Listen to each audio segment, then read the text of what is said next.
Sir चांदी का market हाजिर में तो काफ़ी ज़्यादा प्रीमियम पे चल रहा है। कल ग्राउंड पे मैं गया था तो वहाँ पर 1,80,000 से 2 लाख रुपए प्रति किलो तक चांदी बिक रही है। 20 से 40 हज़ार रुपए मैंने खुद से इस दाम पूछे थे रैंडम जाके कुछ स्टोर्स में, उन्होंने इस तरह के भाव बताए हैं।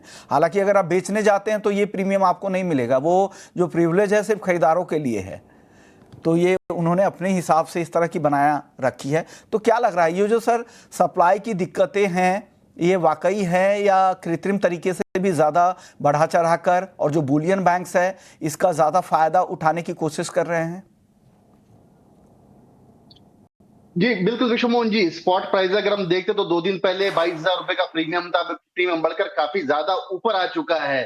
तो स्पॉट मार्केट में एक मैड रश सा लगा है, सबको सिल्वर खरीदनी ही है और उसी के चलते प्रीमियम ऐड होता जा रहा है। अगर अहमदाबाद स्पॉट की प्राइजेस की बात भी हम करें तो कल 1,78,000 का वहां स्पॉट था, जबकि फ्यूचर 1,58,000 के आसपास चल रहा है। 20,000 का प्रीमियम तो एमसेक्स स्पॉट भी दिखा रहा है। तो ये एक मैड रश है। मुझे लगता है प्रोबेबली आफ्टर दिवाली है ये मंथ एंड तक ये प्रीमियम थोड़ा सा रिड्यूस हो जाना चाहिए। लेकिन अगर मैं फ्यूचर्स की भी बात करूं तो अंडरटोन बहुत ज्यादा बुलिश है।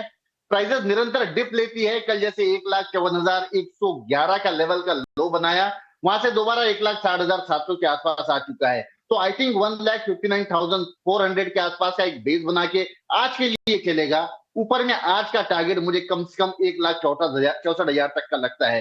तो मोमेंटम जो है बुलिश है और काफी स्ट्रांग है। प्रोबेबली दिवाली हमें 1,68,000 1,70,000 तक देखने मिल सकती है। तो वायदा में भी आपको लग रहा है कि दिवाली तक 1,70,000 तक का भाव दिख सकता है। एक सवाल और दिनेश जी आपसे कि जो आर्बिट्राज अपॉर्चुनिटीज़ की बात कर रहे हैं एक्सपर्ट्स यहाँ पर कि अगर आप वायदा में खरीद ले, फिजिकल में माल है तो उसको बेच ले तो फिर आपके लिए जो गैप है उसका फ़ायदा मिलेगा। लेकिन अगर जो डिलीवरी का जो क्वांटम होता है एक्सचेंज के प्लेटफॉर्म पे काफ़ी कम होता है, अगर क्या एक्सचेंज में इस लेवल पे बड़े स्केल पे अगर कोई डिलीवरी लेना चाहेगा तो क्या एक्सचेंज इतना तैयार होगा क्या? क्योंकि इतना बड़ा अनुभव उन्हें भी नहीं होगा। दिनेश जी आपसे मेरा सवाल था। अच्छा सर, नॉर्मली जो है जो कटान आती है 5 दिसंबर की इसकी एक्सपायरी है। और मुझे लगता है कि अगर बायर जो है, सेलर जो है, अगर डिलीवरी नहीं दे पाता है तो उसमें करीब करीब 3% की पेनल्टी लगती है। लेकिन स्पॉट प्राइस जो कि यहाँ से 20,000 रुपया ऊपर है, 180 के ऊपर 3% मतलब वहां से भी करीब करीब 6,000 रुपया, 186 की कटान जो है सेलर को लग सकती है। तो मुझे लगता है प्रोबेबली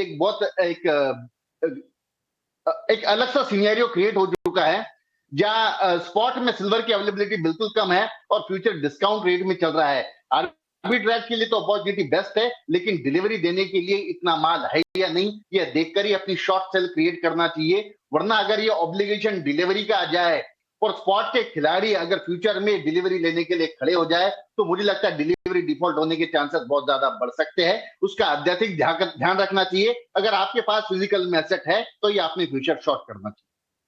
लेकिन हालांकि डिलीवरी पर भी सवाल उठ रहे हैं। जो एक्सचेंज के सोर्सेस से कह रहे हैं कि एक्सचेंज इतनी डिलीवर नहीं कर पाएगी अगर बड़े लेवल पे हुआ है। आमतौर पे कितनी डिलीवरी होती होगी? नितिन जी आपसे मैं पूछूंगा कि आमतौर पे एक्सचेंज के प्लेटफॉर्म के जरिए कितना % डिलीवर करते होंगे वो माल, कितने लोग टेंडर करते होंगे अपने पोजीशन को डिलीवरी के लिए? नमस्कार विश्वमोहन जी। नमस्कार। देखिए, जो open interest last tender period में बचता है वो तो लगभग 70-80% के आसपास फिजिकल डिलीवरी में कन्वर्ट होता है। लेकिन अगर मैं एवरेज ओपन इंटरेस्ट लूँ तो एवरेज ओपन इंटरेस्ट का 7 से 8% जो है वो डिलीवरी में कन्वर्ट करना होता है। मैं यहाँ से एक बात आपके माध्यम से क्लियर करना चाहता हूँ कि बाजार में एक बहुत र्यूमर चल रही है कि एमसीएक्स में अगर हम पोजीशन सेल करके चलते हैं और अगर मान लीजिए बाजार में माल नहीं मिला तो हम डिफॉल्ट कर देंगे और 3% की पेनल्टी पे कर देंगे। ऐसा नहीं है। मैं दर्शकों को आपके माध्यम से बताना चाहूंगा कि स्पॉट रेट का जो डिफरेंस होता है वो डिफरेंस भी पे करना होता है और साथ में 3% पेनल्टी लगती है। तो कहीं भी इसी अफवाह के सहारे मत आए और उस अफवाह के सहारे आप एमसीएक्स में डिलीवरी करने के लिए सेल करके ना चले, एल्स आप एक शॉर्ट ट्रैप में फंस जाएंगे। ओके। और दूसरा ये भी कि सर क्या एक्सचेंज के पास इतनी चांदी होगी डिलीवर करने के लिए कि बड़े स्केल पर अगर चांदी डिलीवरी लेना चाहेंगे? पहले तो इतना वो तो अपने औसत के हिसाब से तैयार रहते होंगे, आपको क्या लग रहा है?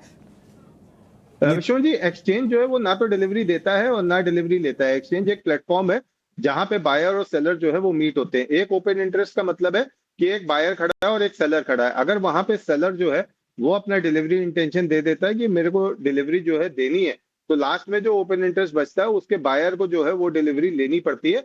अगर वो नहीं लेता है तो उसके एक्सचेंज के क्लॉज होते हैं, पेनल्टीज होती हैं जो उसको लेनी पड़ती है। तो अगर कहीं भी ओपन इंटरेस्ट खड़ा है तो जो भी सेलर है और जो भी बायर है उनके जो डिलीवरी ऑब्लिगेशंस होते हैं वो एक्सचेंज का सिस्टम इतना रॉबस्ट है कि वो ऑनर होते ही होते हैं। सर यहाँ पे डिफॉल्ट नहीं होंगे क्या? अगर इस बड़े स्केल पे अगर डिलीवरी की डिमांड यहाँ पर होगी तो जो सेलर होगा, जो डिलीवरी देने वाला होगा, क्या वो डिलीवरी इतनी कर पाएगा? विश्वनाथ जी, ऐसा स्थिति एक दो बार पहले भी आई है। और ऐसी स्थिति में क्या होता है कि टेंडर पीरियड स्टार्ट होने के पहले जो बाजार से प्रीमियम डिस्काउंट है वो बढ़ जाता है। सपोज मान लीजिए बाजार में अगर चांदी नहीं है तो जो सेलर है वो वहां से निकलना चाहेगा, तो बायर क्या करता है, उससे बाजार से ज्यादा कमांड करता है। यानी अगर स्पॉट पे अगर चांदी 1,80,000 चल रही है और एमसीएक्स में 1,60,000 है, तो फिर ये तय मान के चलिए कि एमसीएक्स में जो लास्ट 7 दिन होते हैं, मतलब टेंडर पीरियड से 2 दिन पहले, उसमें वो जो डिफरेंस है वो कवर हो जाता है और एमसीएक्स भी फिर 1,80 के ऊपर ही ट्रेड करेगा, तब वो सेलर जो है उसको बायर को निकलने देगा, एल्स नहीं निकलने देगा। ओके, मैं इसलिए ये सवाल कर रहा था क्योंकि ओपन इंटरेस्ट इतने तेजी से बढ़े हैं और लोग लगातार आर्बिट्राज अपॉर्चुनिटी की बात कर रहे हैं, लेकिन डिलीवरी न मिलने के डर से कोई आगे भी नहीं बढ़ रहा है। उनको पता है कि यहाँ पे डिफॉल्ट होने का भी डर है और मार्जिन बफर पर्याप्त नहीं है। हम सभी जानते हैं 1.5% की मार्जिन हालांकि बढ़ोतरी हुई, लेकिन ये पर्याप्त नहीं है जिस तरह के मार्केट में वॉलेटिलिटी है। और वॉल्ट इन्वेंट्री की स्थिति भी क्लियर नहीं है, साफ नहीं है कि वॉल्ट में कितनी इन्वेंट्री यहाँ पर रखी गई है इसके बिहाफ पर। और इसमें ना तो रेगुलेटर की तरफ से कुछ बयान आया है, ना एक्सचेंज की तरफ से इस पर कोई बयान आया है। इस पर कुछ आप कहेंगे क्या नितिन जी? कॉमरिस के अंदर कितना स्टॉक है ये एमसीएक्स की वेबसाइट के ऊपर लाइव दिखता है। अगर आप मार्केट ऑपरेशंस के अंदर जाएंगे तो वहां पे मार्केट ऑपरेशंस के का जो सेक्शन है एमसीएक्स की वेबसाइट पे, उससे आप देख सकते हैं कि कॉमरिस के अंदर कितना बायर का माल और कितना सेलर का माल एमसीएक्स के वॉल्ट्स में जमा है। क्योंकि एमसीएक्स के जो वॉल्ट चार्जेस होते हैं वो थोड़े से ज्यादा होते हैं, इसलिए जो भी इंपोर्टर्स होते हैं या जो भी ट्रेडर्स होते हैं जिनको वो एमसीएक्स में डिलीवरी करनी या लेनी होती है, तो वो क्या करते हैं कि अपने वॉल्ट के अंदर जो उनके अपने अकाउंट्स होते हैं उसके अंदर वो माल रखते हैं, और जिस दिन डिलीवरी देनी या लेनी होती है उस दिन वो एक्सचेंज के वॉल्ट का यूज करते हैं। तो ऐसी कोई मतलब कोई दिक्कत नहीं है। विश्वनाथ जी, दूसरी बात मैं आपको बता दूं, चांदी की कहीं कोई किल्लत नहीं है। जिस तरह से किल्लत पैदा की जा रही है 3-4 विश्व के वर्ल्ड बुलियन बैंक्स द्वारा, जो ये जिन्होंने ये अफवाह फैला दी कि 220 मिलियन सिल्वर जो है वो शॉर्ट है, 500 मिलियन सिल्वर जो है वो ऑलरेडी कॉमेक्स के वॉल्ट में रखी हुई है, जो सिर्फ सेक्शन 232 की इन्वेस्टिगेशन के रिजल्ट का वेट कर रही है। जैसे ही सेक्शन 232 की रिजल्ट का रिजल्ट जो है वो चांदी के लिए पॉजिटिव आएगा, ये जो सिल्वर कॉमेक्स के अंदर है ये लंदन फ्लो करना शुरू कर देगी, और बाय द टाइम दिवाली जो है वो भी हमारे यहाँ पे खत्म हो जाएगी। तो ये जितना भी पैनिक बना हुआ है ये पूरा का पूरा खत्म हो जाएगा। This is nothing, this is just created by 4 और 5 इंटरनेशनल बैंक्स। ओके, तो क्या आपके पास ये भी इस तरह की भी कुछ इंसाइट्स है कि क्या बैंक भी इस मेटल्स या चांदी डिलीवरी करने में डिफॉल्ट कर रहे हैं क्या? विश्वनाथ जी, ये बहुत बड़ी चिंता की बात है हम सारे ट्रेडर्स के लिए। अगर आज की डेट में कोई बाजार में ट्रेडर जो है वो 4 दिन डिले कर देता है अपनी डिलीवरी को, तो बाजार जो है उसको डिफॉल्टर बना देता है, उससे काम करना बंद कर देता है। जो बड़ी बैंकें हैं वो बड़ी बैंकों ने 15 सेंट और 20-25 सेंट्स के प्रीमियम पे अगस्त की लास्ट वीक में या अगस्त के थर्ड वीक में जो सिल्वर बुक करी थी उसकी डिलीवरी वो आज नहीं दे रहे हैं। और उन्होंने बड़ा क्लियरली कह दिया है कि जब ये प्रीमियम्स आएंगे बाजार में तब वो ये डिलीवरी ऑनर करेंगे, और वही माल 100 सेंट पे या 150 सेंट पे जो है वो इंपोर्टर को दे रहे हैं। तो इसकी वजह से बाजार में बहुत बड़ी दिक्कत पैदा होगी। और ये मैं यहाँ पे भारतीय बैंकों से भी ये सवाल पूछना चाहूंगा कि अगर मान लीजिए आपने 15 सेंट और 25 सेंट में बुक करी थी और आज आपका ग्लोबल सप्लायर जो है वो आपको चांदी नहीं दे रहा है, तो आप क्या एक्शन ले रहे हैं उसके खिलाफ में? क्योंकि यहाँ पे जो भुक्तभोगी है वो या तो भारतीय ग्राहक है जिसको 20,000 25,000 रुपए का प्रीमियम पे चांदी देनी पड़ रही है, या वो सप्लायर है जिसने यहाँ पे चांदी के ऑर्डर लिए हैं क्योंकि अपनी साख बचाने के लिए उसे मार्केट में ऊंचे दाम पे चांदी खरीद के जो है वो देनी पड़ रही है। तो कुल मिला के यहाँ पे जो भारतीय होलसेलर हैं, भारतीय ज्वेलर्स हैं, भारतीय ग्राहक है, वो तो लॉस कर रहे हैं, लेकिन उनकी कीमत पे जो ये अंतरराष्ट्रीय बैंकें हैं वो सारी की सारी बैंकें जो है वो एक मोटा तगड़ा प्रॉफिट बना के जा रही है। सर एक सवाल आपसे और नितिन जी, क्योंकि कई जिस तरह की तेजी है इसमें कई सारे सवाल उठ रहे हैं, मैं भी आपसे सीख रहा हूं। सर एक्सचेंजों के पास डिफॉल्ट फंड्स और मार्जिन के बफर होते हैं, लेकिन जो मार्केट में जिस तरह की वॉलिटिलिटी है जो बनाए गए हैं, और ऐसे में कोई भी जो भी एनालिस्ट आता है कोई भी यहाँ पे मंदी की बात नहीं कर रहा है। लीजिंग रेट्स भी बढ़ रहे हैं, शॉर्ट पोजीशन को रोल ओवर करना यहाँ पर काफ़ी मुश्किल हो गया, काफ़ी महंगा हो गया है। लेकिन जो फिजिकल कमी है जो डिलीवरी की जिम्मेदारियों को कम कर सकता है, इस तरह के डिफॉल्ट बढ़ सकते हैं, क्या हम उसके लिए पूरी तरह से तैयार है क्या? और आगे मार्केट क्या हो सकता है? जो ट्रेड करते हैं यहाँ पर चांदी में, उनके लिए इस जंक्चर पर आके, इस माहौल में आके क्या लग रहा है, क्या करना चाहिए उनको?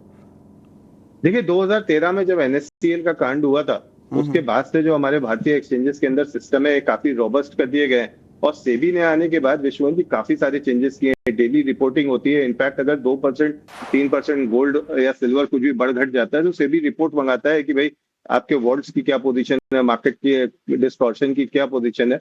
और मैं आपको बता दूं कि रेगुलेटर ने, ये मेरे सोर्सेज के थ्रू मुझे पता है कि रेगुलेटर ने एक्सचेंजेस से जो है वो रिपोर्ट्स मांगी है कि डिलीवरी डिफॉल्ट के लिए जो एक्सचेंज है वो कितना तैयार है।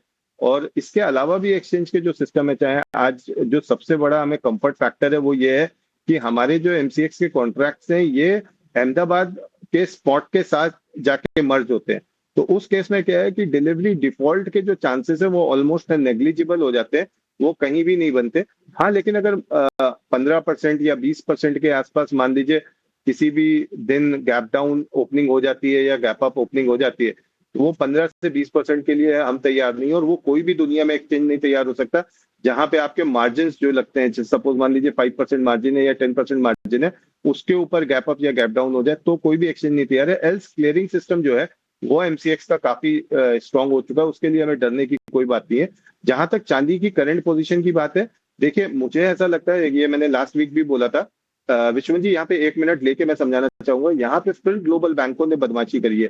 देखिए उन्होंने क्या किया, एक पहले तो सप्लाई क्रंच पैदा किया, फिर इंटरनेशनल मार्केट में स्पॉट और फ्यूचर के ऊपर एक डिस्काउंट बना दिया। पहली बार फ्यूचर को डिस्काउंट में बनाया, जिसकी वजह से लोगों ने क्या किया, फ्यूचर बाय करके स्पॉट को सेल किया और धीरे धीरे इस प्रीमियम को 250 से 300 सेंट ले गए। जब ये प्रीमियम 250 से 300 सेंट हो गया तो फ्राइडे को सडनली पहली बार इतिहास में ऐसा हुआ जिसमें बुलियन बैंक्स ने ये बोला कि अगर आप सेल साइड में हो स्पॉट के अंदर तो भी आपको स्वैप चार्जेस देने पड़ेंगे। जबकि स्पॉट मार्केट के अंदर या OTC मार्केट के अंदर अगर आप सेल साइड में होते हो तो आपको स्वैप चार्जेस मिलते हैं। लेकिन सिल्वर में ऐसा $1500 का उन्होंने स्वैप लगा दिया। तो ये जो $1500 का जब स्वैप लग गया तो ये अनवायबल हो गया कि मैं दिसंबर तक अपनी जो स्पॉट फ्यूचर की पोजीशन है उसको खड़ा रखूं, और लोगों को लॉस में ये पोजीशन काटनी पड़ी। तो ये जो लॉस था ये $250-300 से आज आप देखेंगे ये प्रीमियम घट के एक 100 सेंट्स के आसपास आ चुका है या इसके भी नीचे आ चुका। तो ये टोटली जो है बुलियन बैंक्स ने इसको मैनेज कर रखा है इंटरनेशनल लेवल पे। पूरी तरीके से ये आर्टिफिशियल है और इसमें एक बहुत बड़ा बुलियन बैंक्स का इंटरनेशनल लेवल पे स्कैम इन्वॉल्व है। और मुझे लगता है कि ये 10 दिन की और बात है। 10-12 दिन बाद जैसे दिवाली बीतेगी और US में सेक्शन 232 के इन्वेस्टिगेशंस जो है वो रिवील हो जाएंगे, और जिसमें ये शामिल हो जाएगा कि सिल्वर को के इंपोर्ट को लेके US को कोई नेशनल थ्रेट नहीं है, तो उसके बाद ये वापस US से कॉमेक्स से लंदन जो है चांदी वापस फ्लो करना शुरू कर देगी। और एक बार वो चांदी फ्लो करना शुरू कर देगी तो हम लीज रेट्स भी कम होते हुए देखेंगे, हम प्रीमियम्स भी कम होते हुए देखेंगे, और हम देखेंगे कि बाय द मिड नवंबर 15 नवंबर तक ये जो प्रीमियम्स है ये नॉर्मल हो जाएंगे। रही तेजी मंदी की बात, देखिए बाजार अभी तेज है। 48 सेंट से लेके 53.5 सेंट्स की जो रेंज है वो सिल्वर में बनी रहेगी। वोलेटिलिटी बहुत हाई रहने वाली है, 10 से 15% की वोलेटिलिटी एनी साइड आएगी। तो ट्रेडर्स जो इतनी वोलेटिलिटी को एब्जॉर्ब कर सकते हैं वही डेरिवेटिव मार्केट में MCX के अंदर काम करें। अगर आप उस वोलेटिलिटी को एब्जॉर्ब नहीं कर सकते तो आपको फिजिकल मार्केट में आना चाहिए। लेकिन चूंकि फिजिकल मार्केट के प्रीमियम्स जो है वो